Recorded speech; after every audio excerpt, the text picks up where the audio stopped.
Ladies and gentlemen, Assalamu alaikum wa rahmatullahi wa barakatuh. Welcome to our podcast today, Ummatan Wasata podcast. This is Al-Abbas Al-Sudani, and in this podcast we'll try to explore the future horizons of Ahlul Bayt followers in all the world.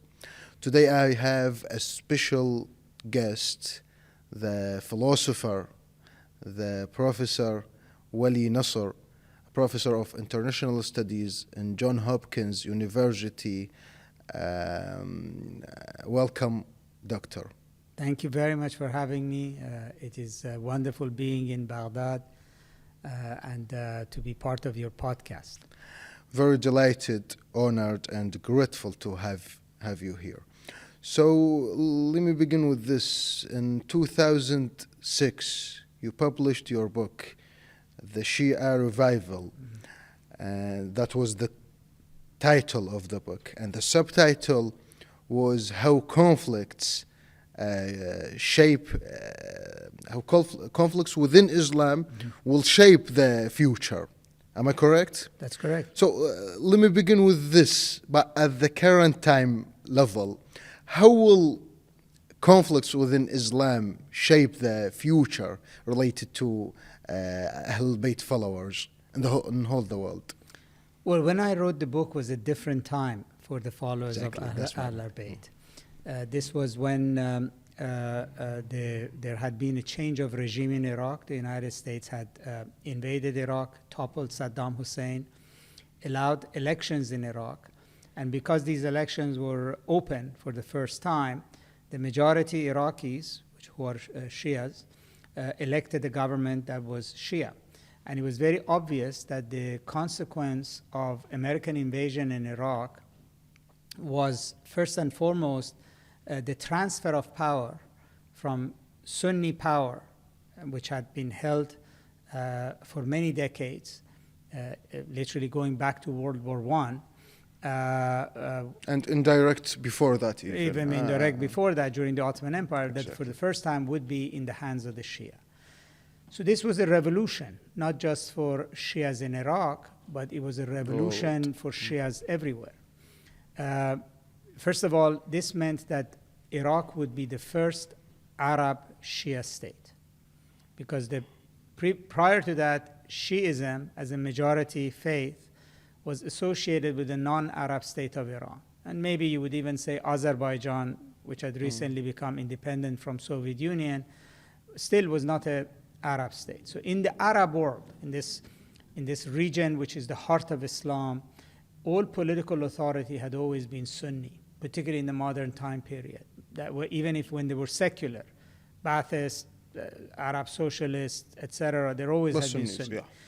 So this would be a revolution. And then for the Arab world and for the Shia themselves, this was a revolution. So Shias in Pakistan, Shias in Kuwait, Shias in Saudi Arabia, in Lebanon, the idea that this transformation in Iraq was going to empower the Shias was very important. The Sunni world took this very badly. I mean, first of all, as you know, we had a Sunni insurgency very soon in Iraq. One of the objectives of which was to reverse the Shia control of Iraq. Yeah. But across the region, even Sunni states became very, very concerned. King Abdullah of Jordan began to warn of a Shia crescent, which is a sort of a Lebanon through Iraq, through Iran, that this now the Shia, like a cut through the Arab world like a dagger, that Shiism is not just an Iranian thing now. It's now a regional power. Going to the Mediterranean. Going to the Mediterranean, exactly. And in fact, the Sunni world very early on did not accept the Shia government in Iraq. Saudi Arabia took about 10 years to open an embassy. Yeah. Iraq was not treated like a brother Arab country. And so I wrote the book at that time because I thought that this was a tremendous event. And I had my experience elsewhere in the Muslim world that when the Shia gained power, that the Sunnis would react to it adversely. That generally whenever you have a minority government fall and the majority takes over, the minority refuses to accept this, and that I saw that the rise of the Shia in Iraq would lead to a backlash. And I think the Americans also and the Europeans were also a bit baffled because they knew that Iraqis are maybe Shia Sunni, but it was somewhere back of their mind. They thought of Iraq in terms of dictatorship and democracy. They thought that the most important thing happening in Iraq is that the dictatorship was becoming a democracy. They didn't think that the democracy was going to open a competition of power between sects. And so there was not an understanding about what is happening in Iraq, why would the Sunni react to it, what is the history of this thing, and why is this a regional change? For instance, the Americans came into Iraq believing that when Iraq becomes democratic, it will be a threat to Iran, and that in this way they would weaken Iran. For instance, they never assumed that actually the opening of the shrine cities, Karbala and Najaf, would create an immediate people-to-people relationship between Iran and Iraq. I think in the first 10 years of Iraq's independence, something like 30 million Iranians came to Najaf and Karbala. And I'm not saying all of them were the first time. I mean, many of them was repeat, but this was equivalent of 60% of Iran's population basically came and went to Iraq to see the shrine city. So immediately there was not at the government level, I'm not talking about governments, militias, etc., but at the people's level, that the memory of Iran-Iraq war was washed away by this emergence of a single Shia cultural zone. Right? That now at the people's level you could come for Arba'in to Iraq. You could come to Najaf and Karbala. Iraqis could go back. I mean, there was a time when the Americans thought that if you freed Najaf, Najaf would then dominate Qom and change religion in Iran. But in reality, Najaf and Qom became kind of like summer, winter capitals. You go to Qom in the summer, you come to Najaf in the winter. Every seminary student, every talaba, every member of the Fudala, Ayatollahs, you see, if they're not very old, they would keep telling you, I was just in Qom, I was just in Najaf. It's almost in the West, it's like between Oxford and Cambridge, relationship. And this was all very, very baffling. That actually what America did was to create some natural bonds between an Arab and a non-Arab country that had been enemies since 1960s. And this bond was not created by some diplomatic document. This bond was created by the religion itself, by the love of Imam Hussein and Imam Ali and Hazrat Al-Abbas and the love between these two culturally. So, Iran and Iraq had been at odds since the coup of 1958. Arab nationalism, whether it was under Abdul Karim Qasim or the Arif brothers or the Baathists, was hostile to Iran. There were border fights. And then there was an 8-year war in which several 100,000 Iraqis and Iranians died. And contrary to American expectation, the minute that Iraq opened up, at the people's level, none of this mattered. And you basically ended up having one large Shia zone open up.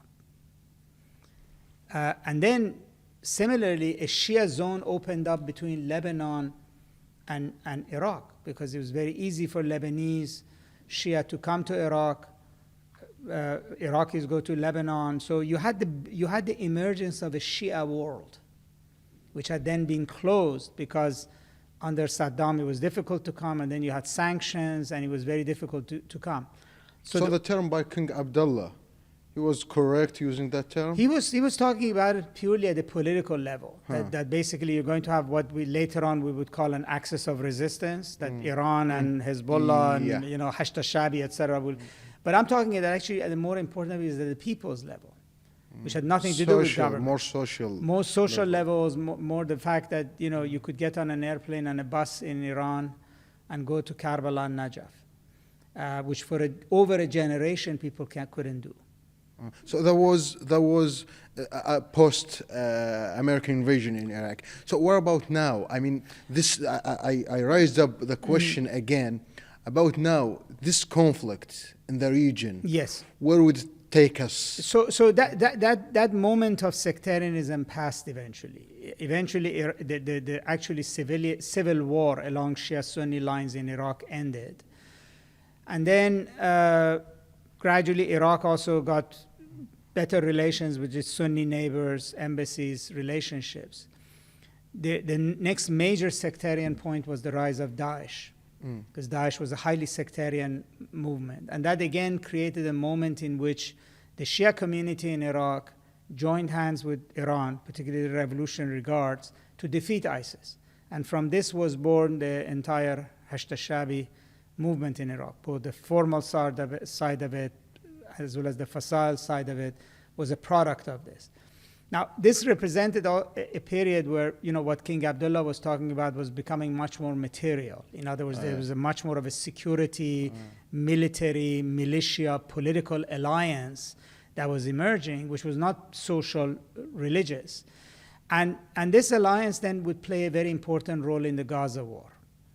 Because in the Gaza war, there was obviously a non-Shia ally. There were two non-Shia allies. One was the Assad regime, although it was Alawite. But the more importantly, there was a Sunni ally here, which was Hamas. Hamas, yeah. Which had become, again, closely aligned with Hezbollah and with Iran. And that brought the issue of Palestinians into the fold of this Shia alliance. I mean, the Hezbollah and Iran had always been very pro-Palestinian, anti-Israeli. So yes, here's my point. Was it like more Shia thematic in theme? This alliance. Okay, the alliance has Hamas, has Assad's regime. Well, it was. You see, the core of it was built around the Shia alliance, which is the Iran-Hezbollah nexus, and then the Hashd al-Shabi. Because the Houthis are not Isna Ashari Shias. They are not. They're Zaydis. So Houthis, much like Assad, and as Alawites also have their roots in Shiism, go back to Ismailism, etc. But so they were not the core. The core was Iran, Hashd al-Shabi, Hezbollah. But the language of the sort of strategic language of this alliance was about resistance and the Palestinian rights. Resistance to America and Israel and Palestinian rights. So Iran and Hezbollah never became a regional alliance around like Shia power. They never said that they are fighting for some kind of Shia supremacy. It was always the Sunnis who accused them of that this is some kind of a Shia power play. But Iran, Hezbollah, the Iraqi government under Shias, the Hashd al-Shabi, they never said this is about Shia power. They always said that they are an anti-imperialist resistance force that are fighting for social justice, that want to free the region from America, from Israel, and they want to support the Palestinians. Yeah, but sorry for interruption, sorry. But don't you think since the 50s till now, that is like 70 years, the type of the conflict, the polars of the conflict was nationalism, Arabism against Zionism, against Israel. But during the last 7 or 8 years, it became Shiitism against Israel. Transformation from nationalism, Arabism to Shiitism. No, well, I see, but the Shias never saw it as a Shias being against. They did not, yeah. No, so it was because even Khomeini, it was an Islamic revolution, and the Islamic revolution in Iran had a very strong anti-imperialist side to it, and then and then there was a reason. I think both the Iranian revolution and Hezbollah saw that unless the Shias be much more Arab than the Arabs when it comes to Palestinian issue, they will not be accepted. You see, if you look at it, I'll give you examples, maybe that would explain it better. That in 2006, when Hezbollah went to war with Israel, and it looked like it defeated Israel, Hezbollah became extremely popular in the Arab world. Hassan Nasrallah became probably the most popular political leader in the Arab world. Even among Sunnis, Christians, and everybody. Even in this conflict, across the Arab world, the approval rating for Houthis after they started sending missiles to Israel was 84%. Wow. In the Arab world.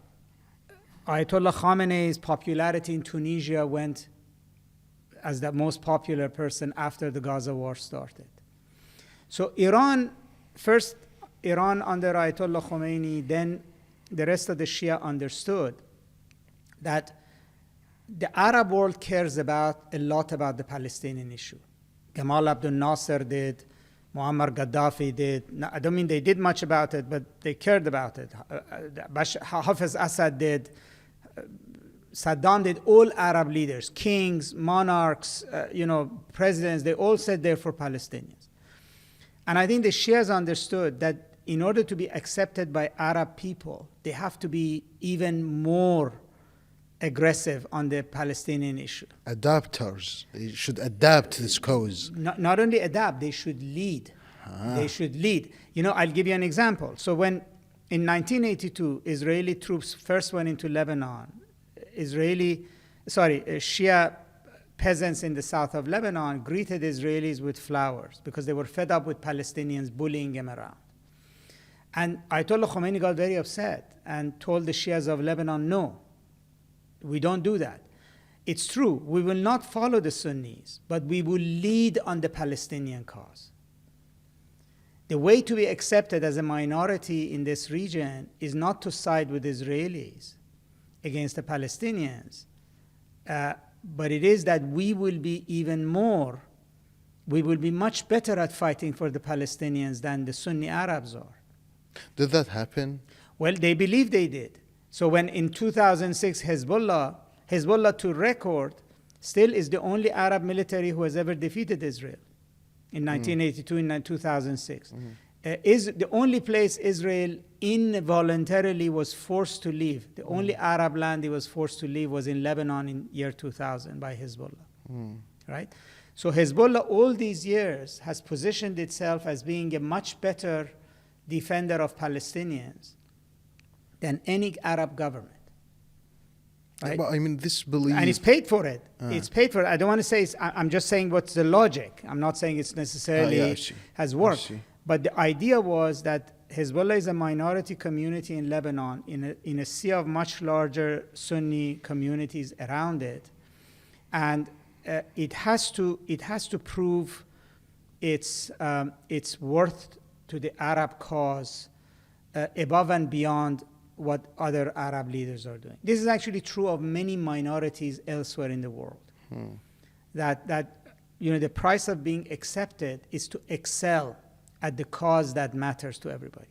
So the Palestinian issue in the Arab world from 1948 became the most important issue. And political power, legitimacy of leaders, etc., was always measured in how well they're doing on Palestinian issue. And Hezbollah and Iran after 1979 decided that the Shias would show their leadership in the Middle East and would gain acceptance from the Arab populations by outperforming Sunnis on the Palestinian issue.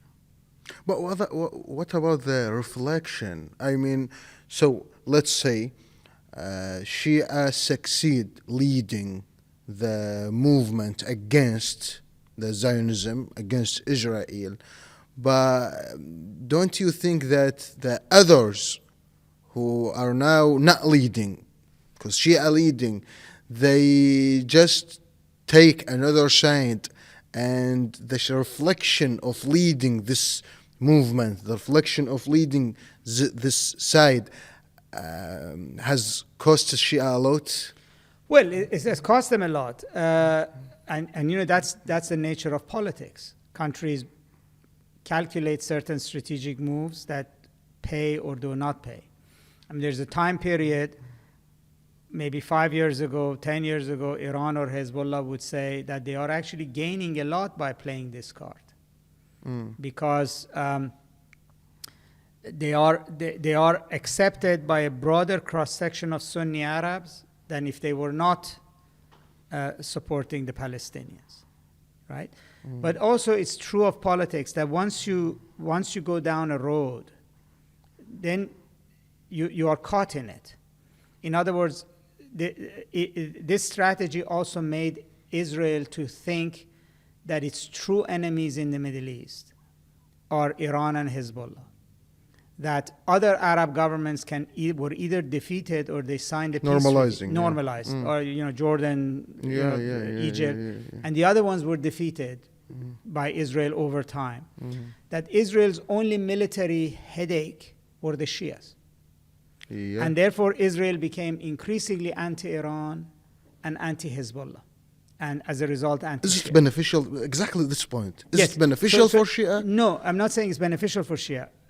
I'm saying it is what it is before getting to judgment. It's kind of like you dip a bowl in water, you get water, but the other side of it gets wet, right? So yes, now with the benefit of time, we can look back and assess what the benefit was and what the cost was. But at that moment that they're making that decision, they were only seeing the benefit.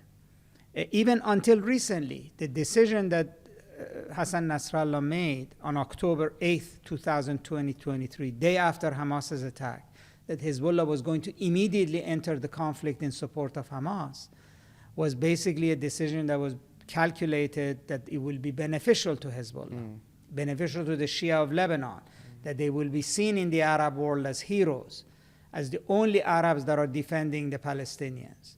That by doing this, you would gain popularity in the Arab world.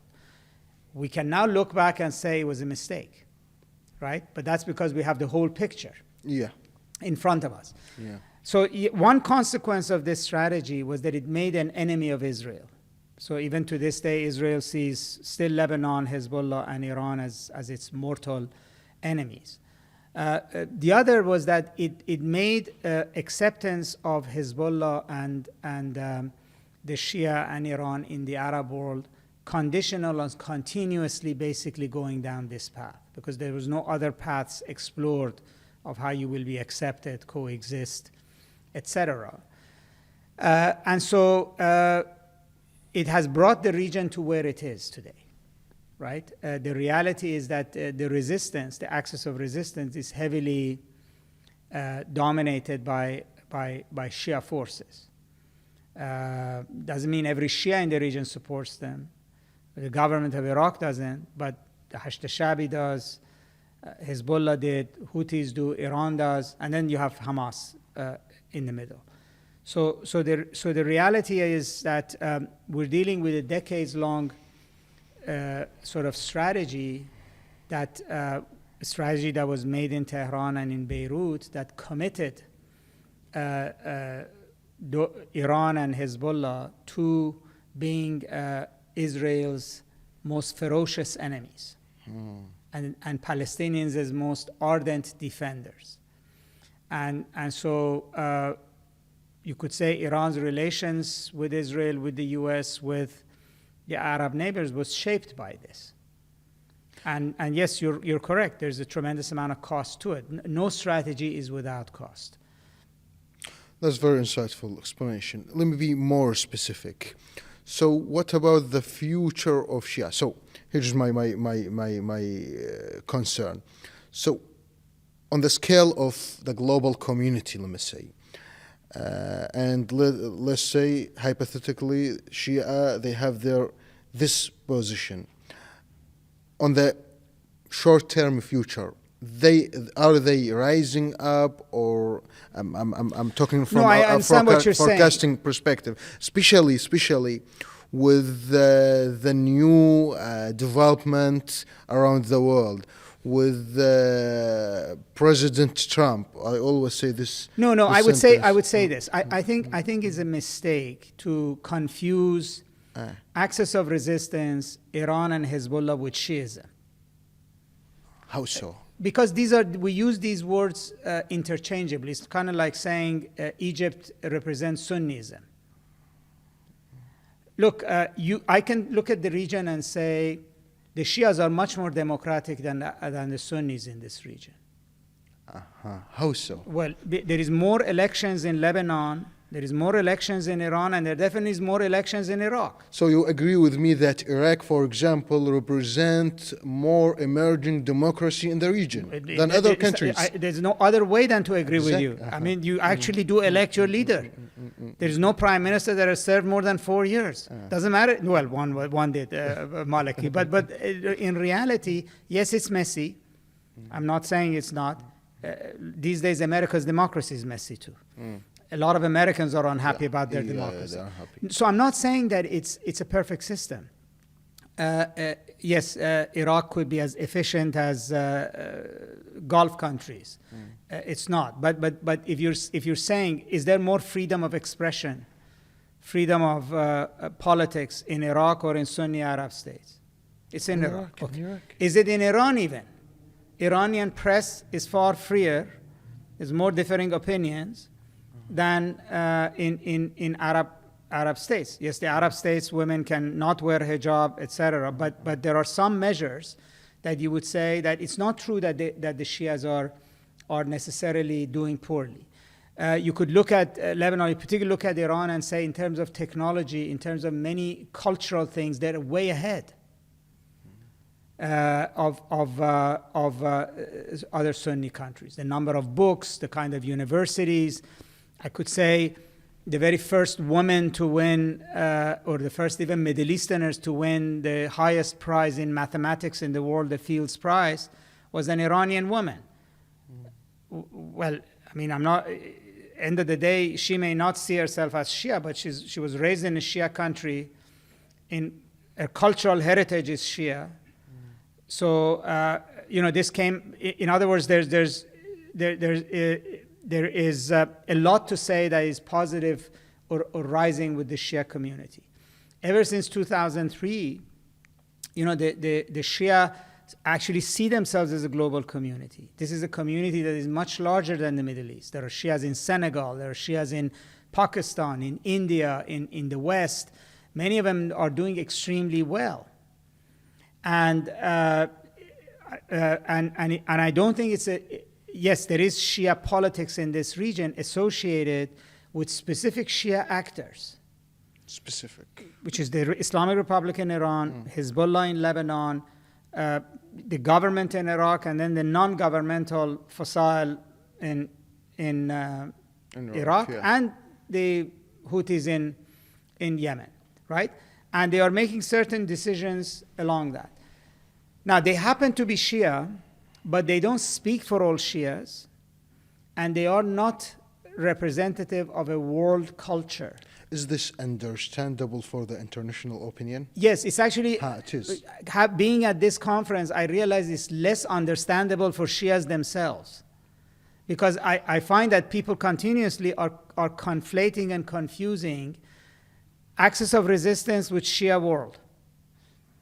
This is not the same.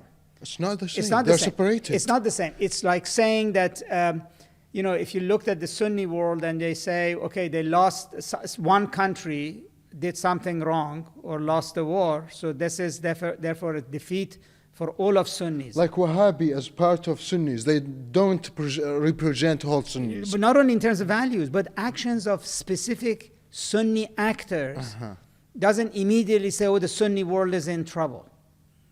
Right? In other words, you say, okay, Saudis did this right. Like Saudis went to Yemen and they didn't win against the Shias. Right? You could look at Yemen and say it's Houthis is a case of victory. So if I name it like this, we have a problem with generalizing. Yes, we have a problem with not only generalizing, but we have a problem with confusing a religious, cultural, world civilization with political actions of political actors. You see, Shiism to me is much, much larger than politics. It is theology, it is philosophy, it is culture. It's 1,500 years of history. It's communities that live around the world, businessmen that are doing extremely well, technologists, doctors, engineers. You could look at the Shia community in America and say it's a success. How can we fix this confusing? How can we make people look at the very bigger picture? Well, educational institutions like yours, the conference like the one I've come to, and this is why I raised this issue at the conference very aggressively, is that we have to separate these terminologies, right? In other words, a victory or a defeat by Iran in a war is not a victory or defeat for Shiism as a world civilization. This is the followers of Ahl al-Bayt. It's not the followers of the Islamic Republic of Iran. Or Iraq, The name of it is called followers of Ahl al-Bayt. Yeah. Ahl al-Bayt is not a political entity. This does not mean the followers of Fasal. It doesn't mean the title is not called. If we were called that, then it's a defeat, right?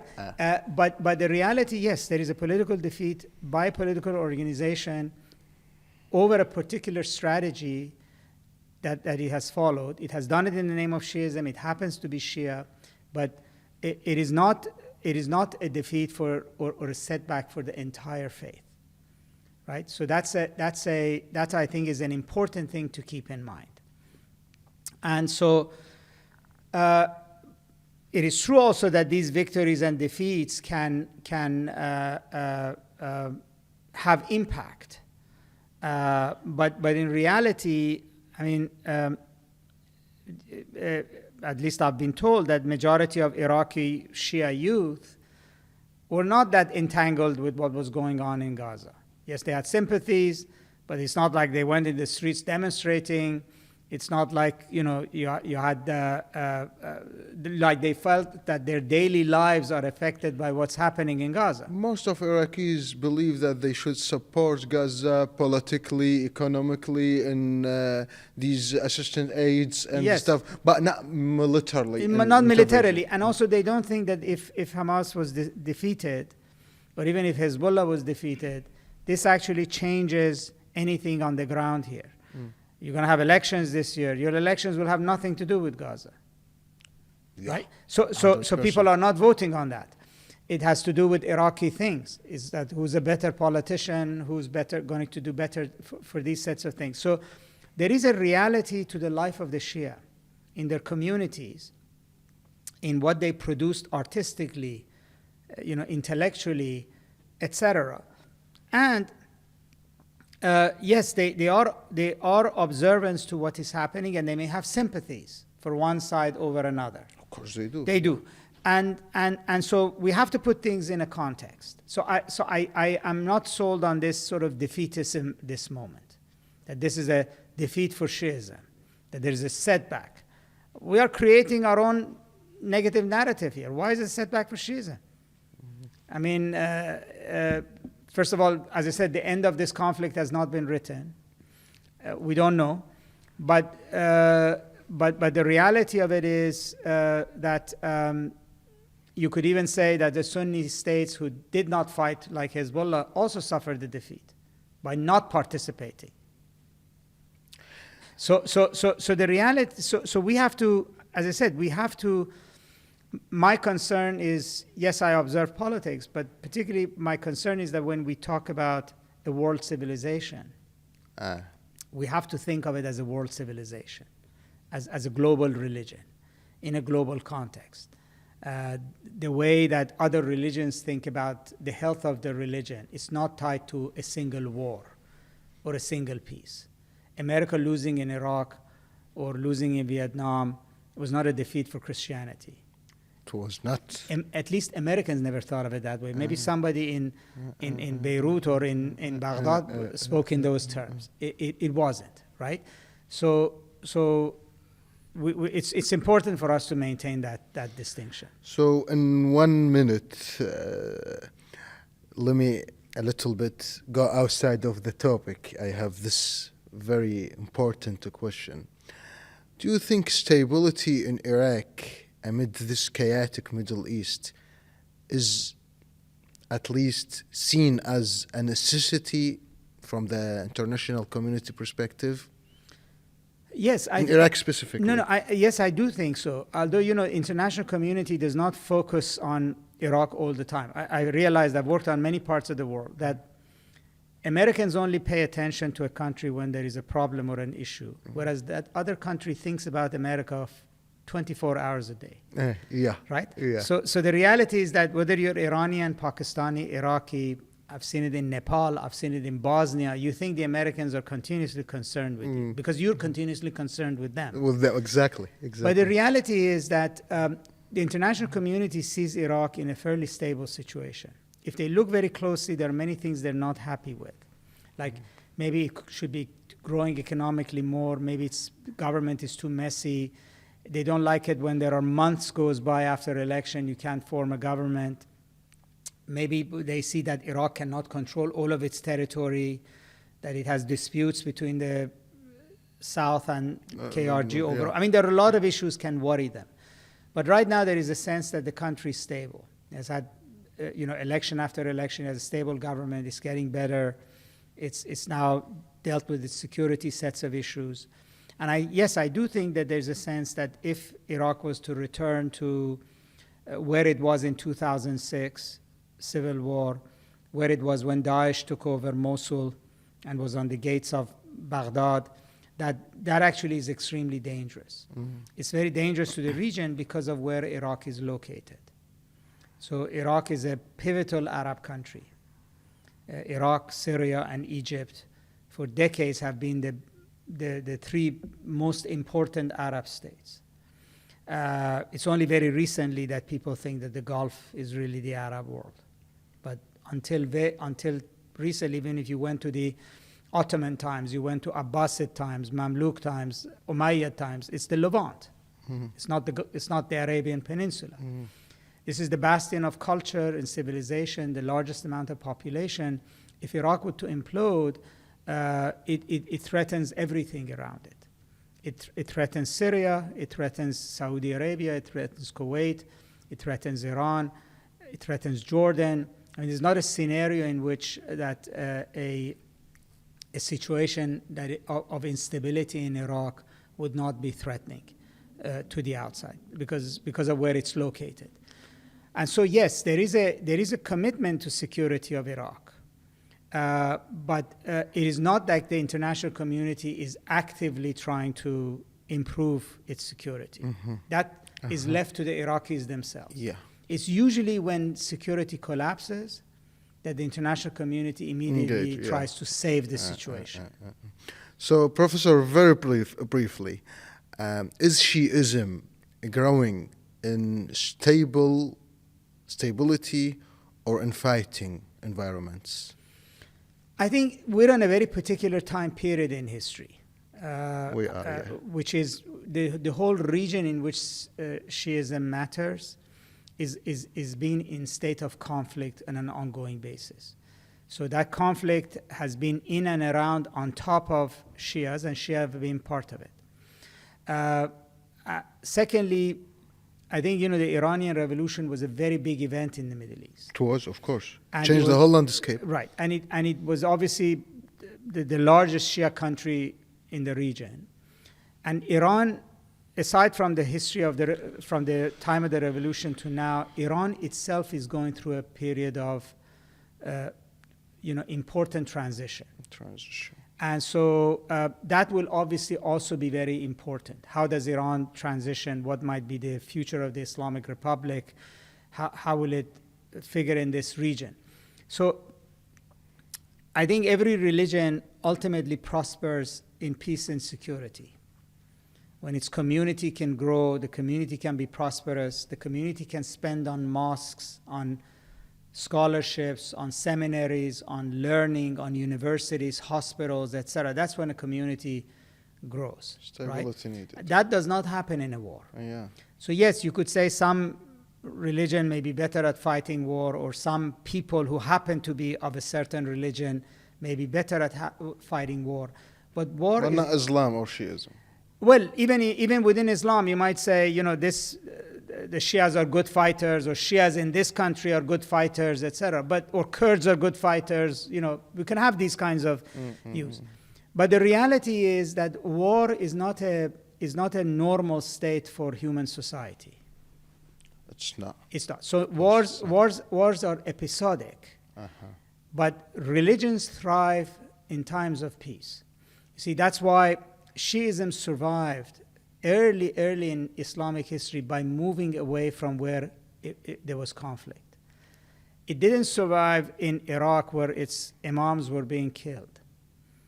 Shias ended up surviving in Mount Lebanon, in Qatif, in faraway places where they were away from the armies of the caliph.